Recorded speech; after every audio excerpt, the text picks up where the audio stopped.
Ora bem, vamos lá a um dos temas mais quentes da nossa era digital. A grande questão é esta: será que os algoritmos estão a criar uma espécie de mundo online à medida para cada pessoa? Ou será que nos estão a fechar em bolhas? Pois, esta é a mesma pergunta de US$ 1 milhão sobre a vida online, não é? O que vemos nos nossos feeds é um reflexo do mundo lá fora ou é mais um reflexo de nós próprios? É importante ter esta distinção em mente para tudo o que vamos ver a seguir. E é daqui que nasce a famosa ideia da bolha de filtro. O medo, no fundo, é que os algoritmos, na sua tentativa de nos mostrar o que gostamos, acabem por criar uma espécie de câmara de eco. E o que acontece? Ficamos isolados de pontos de vista diferentes ou que nos poderiam desafiar. Ok, mas então, como é que as grandes plataformas tipo o Facebook, que têm estes algoritmos super complexos e, sejamos honestos, bastante secretos, como é que elas nos explicam o que se passa dentro da tal caixa negra? Bem, a verdade é que elas comunicam. Usam blogs, fazem anúncios, mas se olharmos com atenção, percebemos que há ali uma estratégia muito específica. O foco é quase sempre nos objetivos e muito menos nos mecanismos que usam para lá chegar. E esta é a grande diferença, é o ponto-chave. Explicar o porquê de um sistema existir, ou seja, os seus objetivos, é uma coisa. Agora, explicar como é que ele funciona na prática, isso é outra completamente diferente. O porquê quer que a gente concorde com a ideia. O como, esse sim, daria o poder de avaliar o sistema a sério. Isto não é só teoria, acontece mesmo. A investigação mostra que os blogs do Facebook, como aquela série Newsfeed FYI, se concentram quase a 100% em explicações do tipo porquê. Dizem que o objetivo é melhorar a experiência, claro, mas raramente abrem o capô para mostrar o motor a funcionar.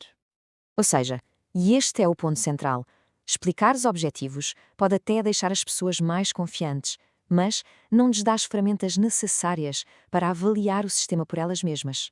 E no fim de contas, uma confiança que vem de não saber os pormenores não é o mesmo que uma credibilidade que vem de se conhecer os factos. O que nos leva, é claro, à pergunta principal: será que esta ideia de uma bolha de filtro super poderosa que nos isola do resto do mundo, será que tem mesmo fundamento? O que é que os dados dizem? Pois, e parece que não. Esta citação, que vem de um estudo académico importante, é um autêntico balde de água fria nessa narrativa mais popular. O que ela sugere é que, quando se vai à procura de provas a sério, a ideia da bolha talvez seja, bem, mais fumo do que fogo. Quando os investigadores foram mesmo ver os dados, o que é que encontraram? Que o tal efeito de isolamento era muito mais fraco do que se costuma dizer. Nas redes sociais como o Facebook, os efeitos eram reduzidos. Nos motores de busca como o Google News, efeitos quase nulos ou menores, ou seja, a personalização não parece estar a criar assim uma barreira tão intransponível a novas informações. Portanto, a conclusão a tirar disto é que aquela imagem de uma pessoa presa numa bolha impenetrável, que só vê as suas próprias opiniões refletidas, se calhar é mais mito do que uma realidade que se consiga comprovar com dados. Então, se a bolha não é o grande vilão da história, qual é o verdadeiro problema? Com que é que nos devíamos preocupar quando falamos de algoritmos e da informação que consumimos? Bem, a investigação aponta para uma série de desafios. Primeiro, a filtragem invisível. Muitas vezes as pessoas nem sabem que o seu feed está a ser organizado por um algoritmo. Depois, a falta de controle. É muito difícil influenciar diretamente o que vemos. Há também a amplificação. Os algoritmos podem acabar por dar mais destaque a narrativas que já são dominantes. E tudo isto leva a um déficit de credibilidade e a preocupações éticas sobre justiça e preconceito. No fundo, o problema não é tanto o isolamento, mas sim uma enorme falta de transparência e de controle. E reparem, isto volta exatamente àquela questão do porquê contra o como. Se não sabemos como é que as decisões são tomadas pelo algoritmo, como é que podemos ter uma confiança que seja informada?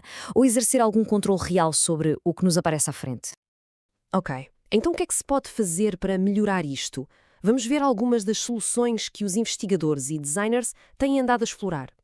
As soluções andam à volta de algumas ideias-chave. Passo 1. Aumentar a transparência.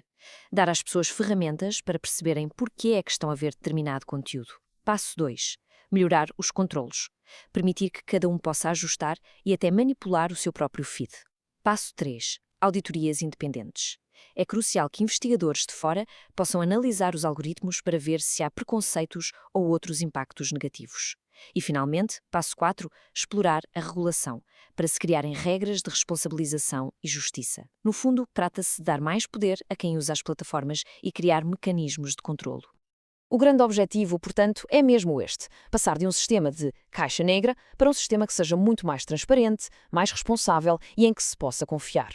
É transformar essa caixa negra numa caixa de vidro, mudando a dinâmica de poder e dando às pessoas mais controlo sobre a informação que consomem.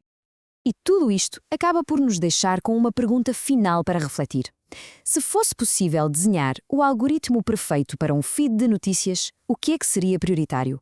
O conforto de ver coisas com que já concordamos? O desafio de encontrar novas perspectivas? A diversidade de opiniões? Ou outra coisa qualquer? A resposta que cada um der a esta pergunta pode muito bem definir o futuro da nossa experiência online.